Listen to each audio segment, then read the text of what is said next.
Bella Vista Community Television presents Bella Vista Radio Theater. This episode tonight is called The Absconded Artifact.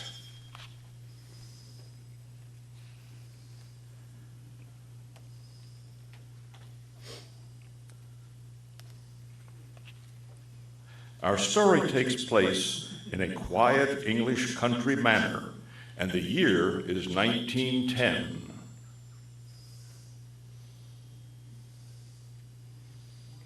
Pardon me, madam. You want to see me? Yes, Charles. We're going to have a dinner party this evening to celebrate young Philip's return from Cairo. A very small affair, I assure you. Only the five of us. Philip, his fiancée, Sarah, Lord Colwell, Lady Iverson, and myself. Very good, madam. Charles, what do you make of Lady Violet Iverson? I only arrived last night, and I haven't had a chance to meet her. As a butler, I am not one to offer personal observations, madam. Please, Charles, you know how much I value your opinions and insights. I promise to be the very embodiment of discretion. Lady Iverson seems to be rather personable. Ha! How very diplomatic of you to say. The lady appears to be quite genuine in her mannerisms. Genuine? You mean sincere? Yes, madam. And do Ladies Iverson's mannerisms towards my brother appear to be genuine as well? On that, I can only speculate, madam. Then please, speculate away. It would appear so, madam. And Lord Colwell? Do you have any speculations regarding his mannerisms being genuine towards Lady Iverson? It would appear so, madam. Now, if you'll excuse me, I shall attend to dinner preparations straight away. Thank you, Charles. Well, the normally stuffy Lord Caldwell has a new lady friend. Perhaps my younger brother Edward has some feelings in him after all. Aunt Emmeline, so wonderful to see you again. It's good to see you too, Sarah. I have been gone from Colwell Manor for too long. We certainly did miss you while you were away visiting all points of the globe. You had a nice trip, I take it. Yes, but exhausting. It's nice to be home again, believe me. Now tell me about you.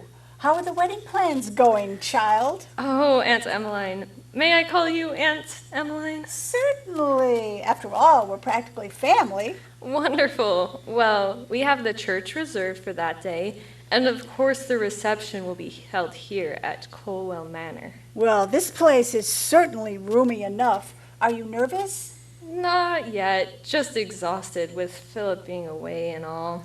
Yes, Cairo, I understand. When is he coming home? He returned last evening. Philip was so excited about a certain relic he found there. But this morning he became somber and distracted, upset somehow. At you?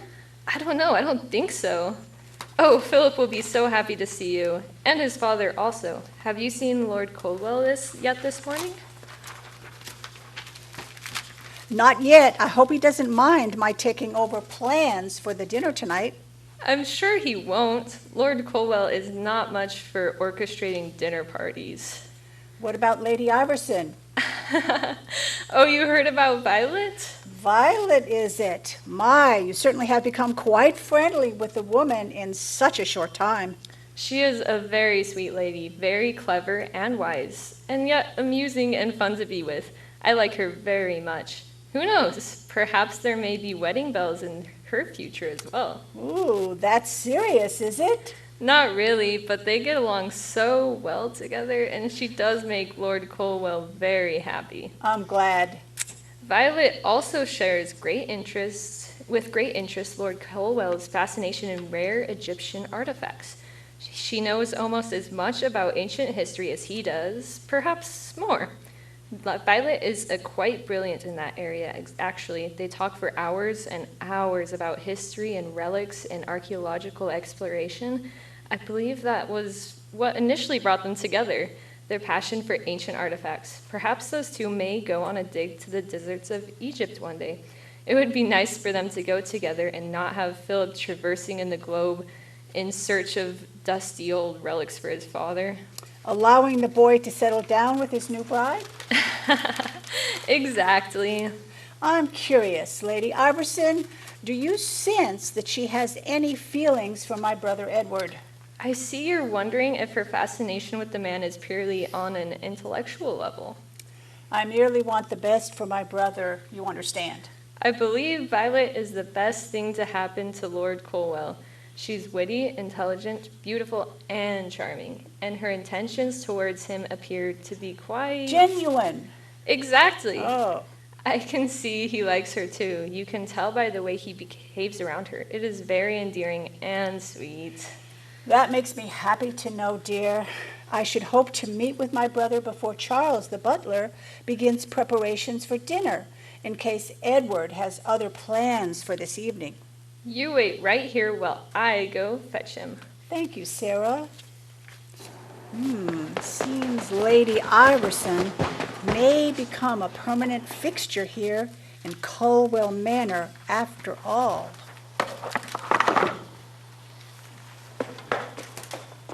Well. I heard Lady Emmeline had returned to Colwell Manor, but I had to come to see it straight away. So good to see you, madam. Hello, James. I saw the gardens as I arrived. Magnificent. Yes, it's a lot of work, but well worth it. The vandals don't make it any easier, though, I can tell you. Vandals? Yes, madam. I was pruning and checking the flower gardens and hedges and brushes like I always do. It's a daily chore around this place, I can tell you. When I look behind this one row of rose bushes, and what do you believe I find? Someone had dumped a load of rocks back there. A real baffler, I can tell you. Rocks of all things. Where they come from and who would do such nonsense is beyond me. Where they vandals just making my job all the harder. Curious. It's so good to have you stay with us once again. I love hearing about all those exciting escapades you're getting yourself into. Writing and traveling and solving those puzzles no one else can figure out. Seems to me you have a puzzle of your own to solve, James. Indeed. How long are you planning to stay? Several weeks at least. I've had my fill of traveling for a spell. I'll be sure to have fresh carnations in your room straight away. How nice of you. Well, I'm off. These weeds overgrow everything if we don't keep up with them. Vandals in the garden. How very odd. Emmeline, Hello, Edward. Sarah told me you just arrived. How was your trip? Uneventful, thank goodness. I take it this is Lady Iverson with you. Forgive my manners. Violet, this is my sister Emmeline. I am very pleased to meet you. Edward has told me so much about you. But not much about you, I'm afraid. Not much to tell. I'm recently widowed, as Edward is. We met a few months ago and feel as though we've known each other our entire lives. We find each other's company rather comfortable and pleasant, don't we, dear? Rather. Sarah tells me you share the same interest in archaeology as my brother. Yes. Ancient history and rare artifacts have been a fascination of mine my entire life. My late husband never quite understood the attraction, not like Edward does. He and I can chat for hours on the subject. Lady Iverson is extremely knowledgeable of ancient history and Egyptian artifacts. She puts my understanding of rare antiquities to shame. Aren't you the flattering one? But tell me about the good news. Your letter inviting me here was so full of secrecy, I'm practically beside myself with curiosity. It was the discovery of a lifetime. I know you enjoy history and archaeology as much as I do, so I wanted you to be here when I revealed our latest find, the Tablet of Talon. The Tablet of Talon?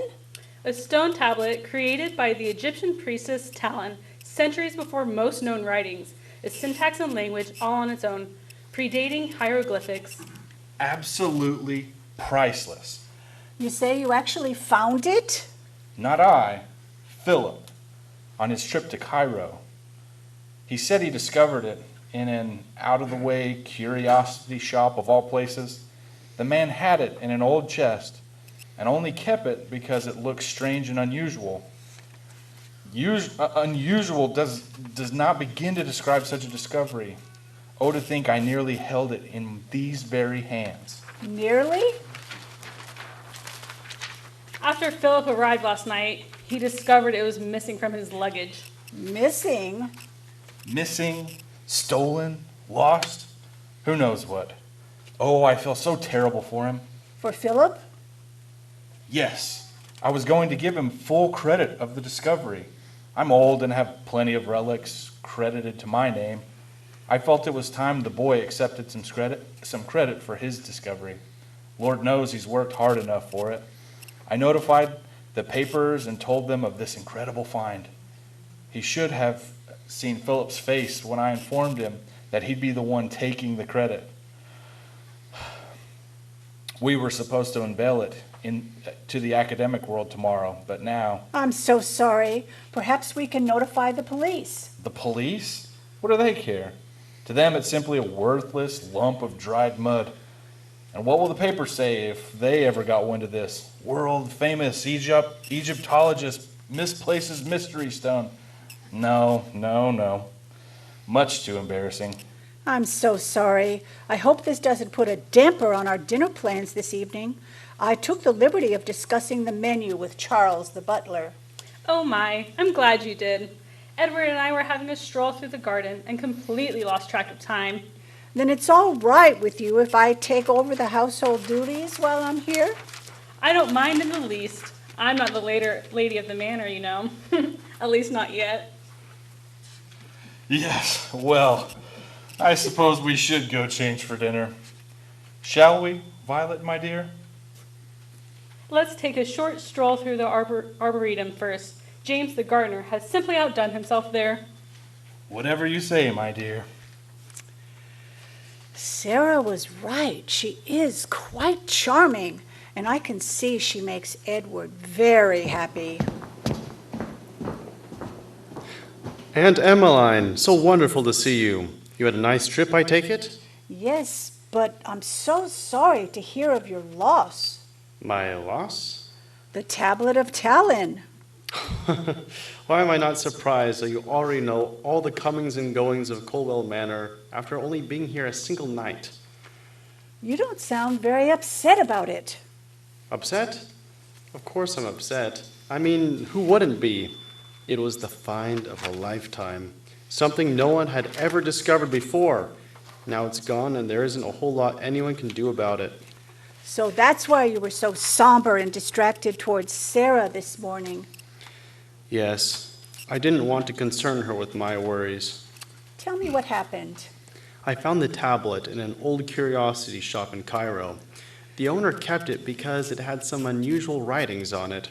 He thought it was a child's scribbling, but held onto it in case some naive tourist was foolish enough to buy it. I knew immediately what it was and bought it for a few coins. I heard your father insisted that you take full credit for the discovery. Yes, upon my arrival I discovered he had alerted the papers and everything. How embarrassing for him and for me.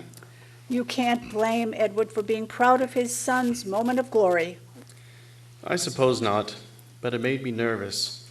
I wanted to keep everything all hush-hush, not tell anyone until my father had time to examine the artifact. I didn't want any publicity at all until we verified it was the genuine article. Your father told me that it was lost or stolen. I tried to break the news to him gently and not get him upset, but the fact is, I didn't lose it. Someone broke into the manor last night and removed it from my luggage. Good heavens.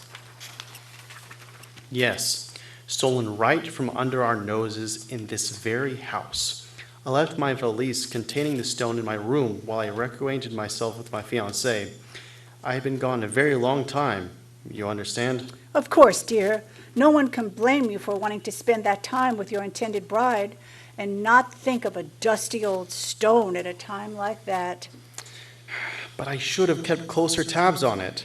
I was sure some unsavory chap followed me from the train station. He was watching the way I was clutching my bag so tightly. He must have thought I had something incredibly valuable in it. And you did. Not really. Not to anyone other than those who travel in academic circles. To the rest of the world, it is nothing more than a hunk of dried clay. How was it stolen? The window was jimmied and the lock on my valise was pried open. When I checked on it this morning, there was no sign of the tablet anywhere. It was gone. How very curious.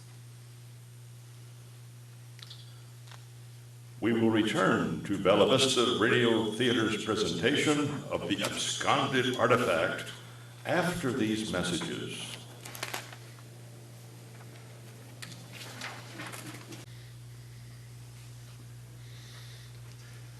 You are watching Bella Vista Radio Theater. Welcome back.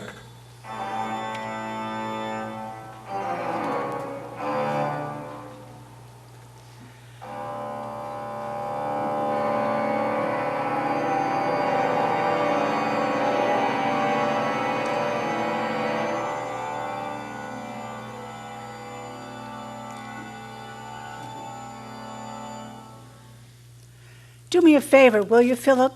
Find James the gardener for me, please. The gardener? Yes, I have some questions about his roses I'd like him to clarify. Roses, Aunt Emmeline? Have Very him, well. Have him bring one of those rocks he found in the flower bed.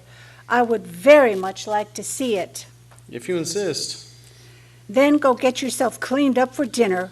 We may not have the Tablet of Talon to celebrate this evening, but having us all together once again definitely calls for some form of festivity. Yes, ma'am.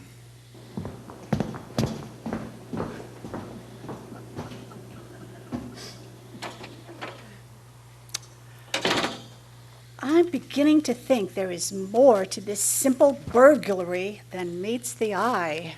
I found Lord Colwell for you out back, but he said you already spoke to him? Yes, Sarah. Thank you for finding him for me anyway. So what did you think of Lady Iverson? Violet? I like her very much. She's a very fetching woman with a pleasant disposition. And you're right, Edward does like her very much. It is absolutely adorable the way they behave around each other. Yes, it is. It's getting quite late, child. Go get yourself dressed for dinner. Yes, ma'am. Have you seen Philip? Yes, I have him running an errand for me. I will send him to his room to change as soon as he returns. Thank you, Auntie. Master Philip said you wanted to see one of the rocks from the garden, Adam. I cannot for the life of me understand why. Thank you, James. Aha. It is as I expected. Thank you, James. You may dispose of it now. That's it? Puzzles and more puzzles.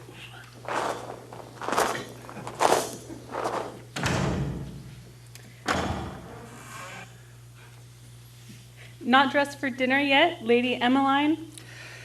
I will be in a minute, Violet. Come, sit by me. All right. I can tell you are quite fond of my younger brother. Yes, Edward and I get along famously. He may come across as stoic and stuffy at times, but I can tell he is rather sweet and a fragile man after all. Fancy you should say that. You see, I was wondering if you were ever going to reveal to Edward and Philip what you did with the Tablet of Talon. I assure you, I have absolutely no idea what you are talking about. Please, Lady Iverson, I'm not so unassuming as my brother Edward or my nephew Philip. It's quite plain to see what happened to the tablet after it arrived last night, and that you were instrumental in its disappearance. I dare say. Edward told me you were a clever one. Since you know it was I who took it, it is safe to believe you understand why. Because the tablet that Philip brought back with him was a fraud, a worthless hunk of dried clay. Indeed. But how could you possibly know that? James the gardener said he found some rocks behind his rose bushes this morning.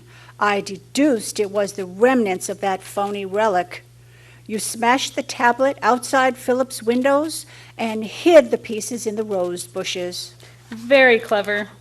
Please, tell me, how did you deduce that I was the one who did it? There were only 3 people who could have known it was a fake. You, Edward, and Philip. At first, I thought Philip brought home a fake stone in effort to fool or trick his father, make Edward believe he had uncovered the find of the century. But the boy seemed generally puzzled and dismayed when he found out that the stone was gone. Go on. That only left you and Edward. Sarah would never tamper with Philip's valise, especially when it contained something so important to him. I doubted it was Edward who destroyed it after exhibiting such anguish over not being able to examine the stone for himself. You're right. I did take the tablet, or should I say a forgery, and not even a good one at that. The Tablet of Talon was created out of the mud from the Euphrates River, not the Nile. Anyone with a knowledge of ancient Egyptology would know that. Precisely. That's how you knew. Philip is just a boy. He couldn't tell the real artifact from a fake. Edward was so excited when Philip wired him about his amazing find. I, of course, remained skeptical, but I didn't want to share my doubts with them, especially after Edward notified the papers of what Philip had found. My brother would be crushed the moment he realized his son's greatest achievement was a fraud. I knew Philip would be occupied with Sarah for some time after his return, so I made an excuse to get away from Edward so I could take a look at it. I slipped into Philip's room and pried open his case with a nail file. It was as I expected. The tablet was worthless. So you destroyed it. Yes. Edward had notified the newspapers over his son's incredible find. It would truly devastate him and the boy if they discovered their prized possession was nothing more than a block of dried mud. They would become laughingstocks in the academic world. I care too much for Edward to allow that to happen. I opened the window and tossed the stone outside. Then I damaged the lock on the window to make it look as if someone forced open from the outside. Everyone would believe the tablet was stolen by a thief in the night. That explains the rocks in the garden. Yes. I slipped outside in the dark. I smashed the phony tablet and hid the evidence in the bushes. And nobody was the wiser. It isn't like I committed a crime or anything. All I did was smash a dried block of worthless mud into a million pieces. But you led everyone to believe that the tablet was stolen. You tried to deceive us all. Yes, and I'm not ashamed of what I did either.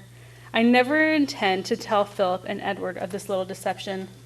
Let Edward keep believing that the famed Tablet of Talon really does exist and is still out there somewhere.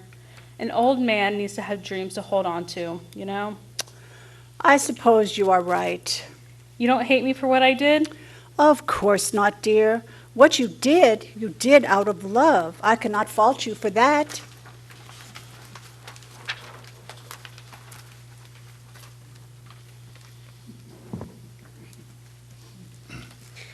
Aunt Emmeline, Lady Violet, I see you two are getting to know each other better.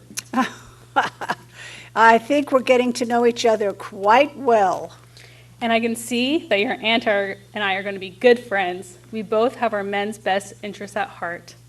Then count me in as well. I only want the best for Philip, don't I, darling? Yes, dear. Drat! Am I the last to arrive for dinner? Not at all, Edward. Violet and I were merely discussing the dilemma of your missing artifact. Really? You managed to solve the mystery? Aunt Emmeline is very clever in solving enigmas like this. Nothing escapes her keen powers of observation and deduction. Tell us, Emmeline. What is your take on what happened to the infamous Tablet of Talon? Well, I believe Philip was correct when he thought someone was following him from the train station. That person may have even followed him all the way from Cairo. But Philip was so protective of his valise, the culprit never got a chance to steal it. After Philip arrived here at Colwell Manor, the thief finally had his chance to make his move. He jimmied the window open and pried open the case to steal the stone tablet. Why didn't he simply take the full valise? It would be too conspicuous for a man to be seen carrying the valise through the countryside at night. Also, if he left the empty case in Philip's room, the object may not be discovered missing until morning, giving the thief ample opportunity to escape. But who? Our guess was that a private collector heard of the tablet and sent his associate to Egypt to get it, only he was too late. Philip got to it first. His only options were to offer to buy it or steal it. Robbery was the easier action, of course. Precisely. Since Edward had already notified the paper of Philip's treasure, the man had very little time to do it. Our guess is that the tablet is now in the hands of some private collector somewhere. Exactly. Then the tablet is lost once again. Cheer up, darling. At least we know the tablet exists, and that it is out there somewhere. It will turn up someday. I am quite certain of that. Besides, Father, there are still many other rare artifacts to be found in the world. Not for this young man for a long while. You're not leaving on another expedition till you make this young lady a happy bride. There is nothing more important to me than you, Sarah. I hope you know that. I would like to offer a toast. To the Egyptian priestess Talon, we shall find that elusive tablet of yours one day yet. To Talon!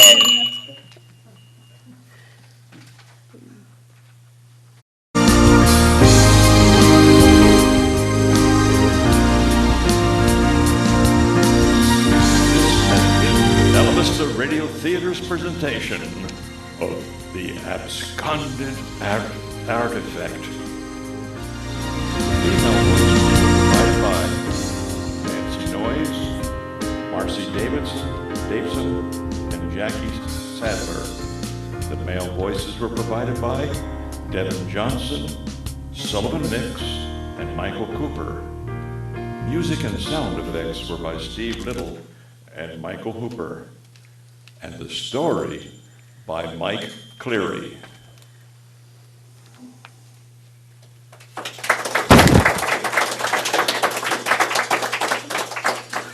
Bella Vista Radio Theater is a production of Bella Vista Community Television.